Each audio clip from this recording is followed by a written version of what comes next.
Halo teman-teman, selamat datang di channel ini. Di video kali ini kita akan belajar mengenai apa itu logaritma dan juga sifat-sifatnya. Logaritma ini memiliki hubungan dengan eksponensial. Kalau dari eksponensial, kita itu menghitung 2 pangkat 3 berapa. Kalau dari logaritma, kita mencari tahu 2 pangkat berapa yang hasilnya 8. Nah, logaritma ini juga memiliki sifat yang cukup banyak. Biasanya, murid-murid menghafal semua sifat-sifatnya demi mengerjakan soal ujian dengan baik. Tapi di video kali ini, saya akan menunjukkan dari mana munculnya sifat-sifat tersebut. Semoga kamu yang menonton video ini bisa lebih mengerti lagi mengenai konsep dari dunia logaritma. Karena logaritma memiliki hubungan dengan eksponensial, maka sifat-sifatnya pun juga berasal dari sifat-sifat pada eksponensial.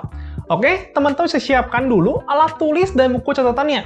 Sebelum kita masuk materi, jangan lupa teman-teman like, comment, share, dan subscribe channel ini sebagai bentuk dukungan saya untuk terus mencerdaskan generasi muda Indonesia di bidang matematika. Oke teman-teman, sekarang kita akan belajar materi tentang logaritma dan juga sifat-sifatnya. Yang pertama adalah teman-teman harus tahu dulu nih, sebenarnya apa sih bedanya eksponensial dan logaritma.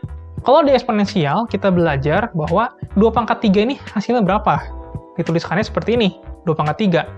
Dan sudah kita belajar bahwa 2 pangkat 3 berarti perkalian 2 sebanyak 3 kali. Jadi 2 kali 2 kali 2 adalah 8. Nah, melainkan kalau logaritma, ini kebalik. Jadi 2 pangkat berapa yang hasilnya 8. Jadi di sini kita mau tahu pangkatnya ini harus pangkat berapa. Nah, penulisannya adalah 2 log 8. Jadi 2 log 8 itu artinya 2 pangkat berapa sih yang hasilnya 8. Kita tahu adalah 2 pangkat 3. Jadi 2 log 8 sama dengan 3. Sehingga yang penting di sini adalah bahwa bentuk 2 pangkat 3 sama dengan 8, ini tuh bentuknya ekuivalen dengan 2 log 8 sama dengan 3. Maka dari itu, secara umum, kalau kita punya A pangkat B sama dengan C, ini ekuivalen dengan A log C sama dengan B. Nah, maka kita punya bentuk umum logaritma, yaitu A log C sama dengan B. Tapi ingat, di sini kita punya syarat-syaratnya. Syarat yang pertama adalah bahwa A-nya ini harus positif. Nah, di sini di logaritma, itu kita harapkan bahwa angka-angkanya positif. Kenapa? Karena pada perpangkatan, itu kalau angkanya negatif itu syaratnya banyak. Seperti contohnya, angka negatif itu kalau pangkat genap menjadi positif. Tapi kalau pangkat ganjil menjadi negatif. Nah, di sini kita ingin menghilangkan kemungkinan seperti itu di dalam logaritma. Jadi kita kasih syarat bahwa A-nya ini harus positif. Kalau yang kedua, A-nya juga nggak boleh 1. Kenapa? Karena 1 dipangkatkan berapapun, itu kan hasilnya sama dengan 1. Seperti itu ya. Nah, kita juga nggak mau A-nya sama dengan 1. Ya, untuk menghindari bentuk seperti itu. Nah, yang ketiga adalah C-nya juga harus positif. Ya, sekali lagi untuk menghindari bentuk bahwa kalau misalkan negatif ini harus negatif pangkat ganjil. Seperti itu ya. Jadi di sini di logaritma, kita berbicara eksponensial, tapi yang angkanya positif semua untuk mempermudah perhitungan. Nah, sekarang sifat-sifatnya nih. Di sini akan saya jelaskan sifat-sifatnya datang dari mana. Yang pertama, A log B tambah A log C sama dengan A log B kali C. Nah, kita misalkan dulu nih. A log B-nya kita misalin X, A log C-nya kita misalin Y. A log B sama dengan X itu artinya A pangkat X sama dengan B. A log C sama dengan Y itu artinya A pangkat Y sama dengan C. Nah, bagaimana kalau kita kalikan seperti ini? Berdasarkan eksponensial, kita punya yang ruas kiri menjadi A pangkat X plus Y.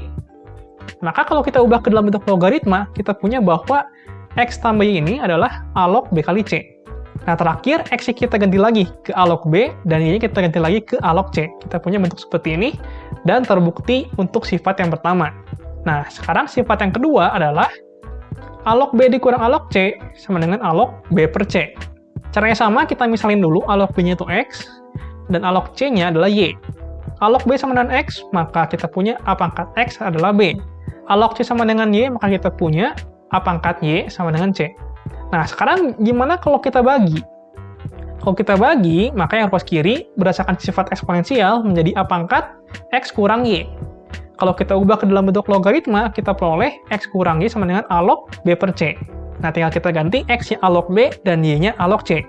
Maka kita punya sifat yang kedua. Jadi, datangnya dari sini. Nah, sekarang sifat yang ketiga, yaitu A pangkat C log B pangkat D, ini bisa menjadi D per C dikalikan A log B. Nah, dari mana nih datangnya? Pertama kita misalin, A pangkat C log B pangkat D-nya adalah X. Maka ini bentuknya adalah A pangkat C dipangkatkan X sama dengan B pangkat D. Dari sifat eksponensial, bentuk pada ruas kiri menjadi A pangkat C kali X. Kemudian, kedua ruas kita pangkatkan dengan 1/D, ya, agar ruas kanannya itu tidak ada pangkat.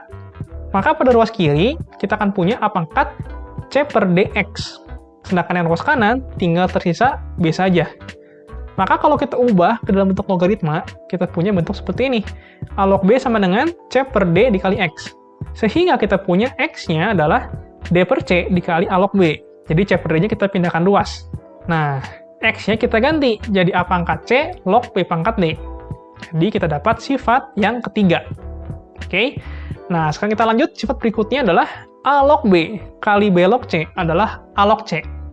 Pertama, kita misalkan A log B-nya adalah X dan B log C-nya adalah Y. Sehingga A log B sama dengan X kita punya A pangkat X sama dengan B. B log C sama dengan Y kita punya B pangkat Y sama dengan C. Nah, di sini B-nya itu kita substitusikan dengan A pangkat X. Sehingga kita punya A pangkat X dipangkatkan Y sama dengan C. Nah, yang ruas kiri itu akan menjadi A pangkat X kali Y. Sehingga bentuk logaritmanya adalah X kali Y sama dengan A log C. Tinggal kita ganti X-nya A log B dan Y-nya B log C. Kita ketemu sifat yang ini. Oke. Lagi, kalau kita punya A pangkat A log B, itu sama dengan B. Dari mana sih? Kita misalkan A log B-nya itu adalah X. Maka kita punya A pangkat X sama dengan B. Nah, X yang ini tinggal kita ganti dengan A log B. Nah, maka kita punya sifatnya. Oke? Nah, sekarang ada soal tantangan. Gimana teman-teman sudah melihat datangnya dari mana sih sifat logaritma yang tadi? Ya, jadi teman-teman di sini diharapkan bisa membuktikan dari sifat logaritma yang ini. Oke, coba. 1/A log B itu adalah B log A. Coba gimana pembuktiannya? Nah, ini adalah yang pertama, kita misalkan dulu, A log B-nya itu X, nanti kita pangkatkan kedua ruas dengan 1/X. Oke? Silahkan mencoba ya. Bagaimana materinya teman-teman? Tidak ada perhitungan sama sekali ya, tapi inilah matematika. Yang terpenting adalah logika berpikirnya. Coba teman-teman kerjakan soal tantangannya, semoga bisa ya.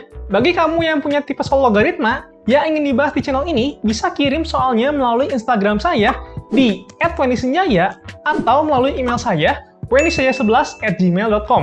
Jika kamu ada saran atau masukan terkait cara saya mengajarkan konsep atau ada request materi, langsung saja tulis di kolom komentar atau bisa DM saya ya. Oke, sekian dulu video kali ini. Saya Wendy Senjaya, sampai jumpa di video selanjutnya.